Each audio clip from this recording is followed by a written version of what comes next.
Boys are afraid of trivial things. Children fear shadows, and we fear both. Continue as you have started and hurry as much as possible so that you can enjoy your improved mind for longer. One that is at peace with itself. Undoubtedly, you will enjoy yourself while you are improving your mind and making it peaceful.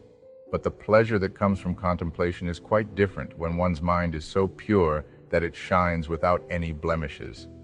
You surely remember the great joy you felt when you left behind the garments of your youth and put on the mantle of a man, then walked through the forum.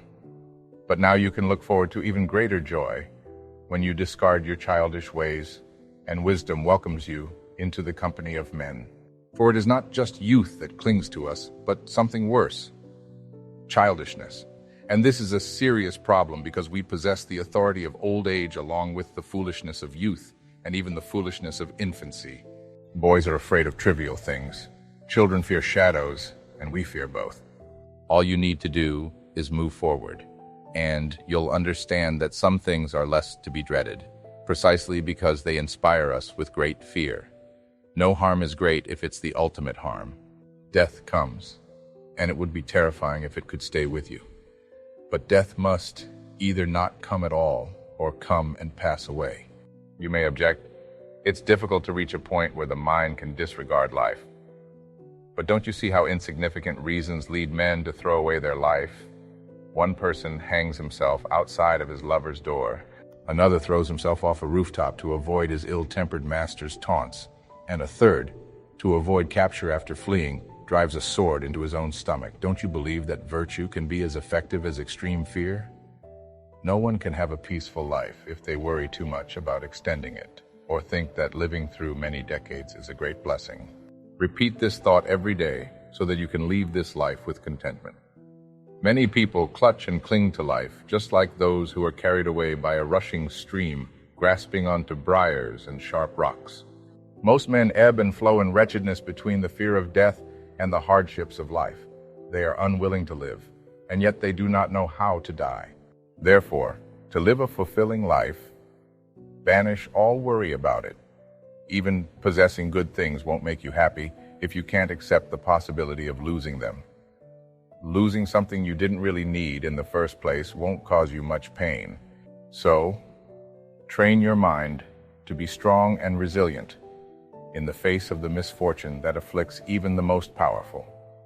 For instance, the fate of Pompey was decided by a boy and a eunuch, and that of Crassus by a cruel and arrogant Parthian.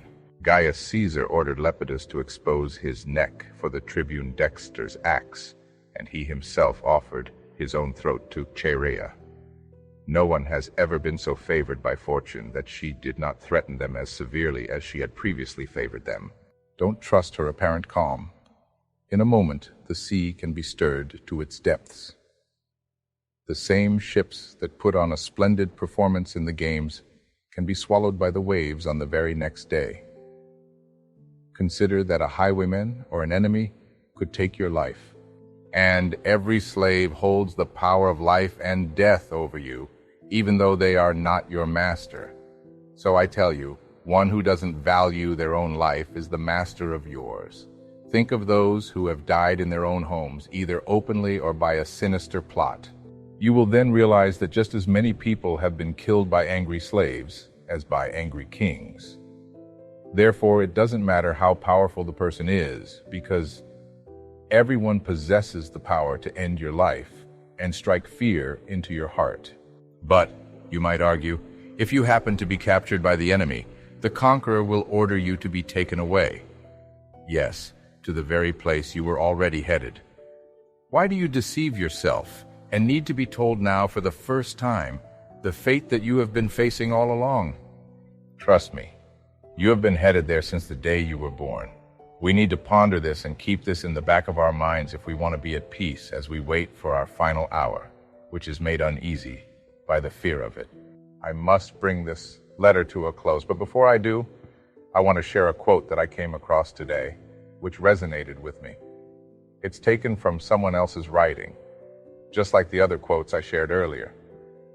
When poverty is in line with the laws of nature, it can be seen as great wealth. Have you ever thought about what the laws of nature demand of us? They simply require us to satisfy our basic needs, food, water, and shelter to keep us warm. You don't need to bow down to the wealthy or subject yourself to their disapproval or condescension, nor do you need to embark on perilous journeys or military expeditions in order to satisfy your basic needs for food and drink. Nature provides for us easily and conveniently without the need for such extreme measures. Men work their fingers to the bone for things they don't really need, frivolous luxuries that leave them ragged. They work until they are old, never enjoying their life. What we truly need is readily available. Someone who has accepted poverty as their lot in life can be considered wealthy, as long as they have made peace with it. Farewell, my friend. This was the fourth moral letter to Lucilius from Lucius Annaeus Seneca on the terrors of death, paraphrased by Stephen Shade. Thank you for listening. Comment below. Are you allowing the fear of death to prevent you from living your life? Don't forget to like the video and subscribe, and we'll see you next time.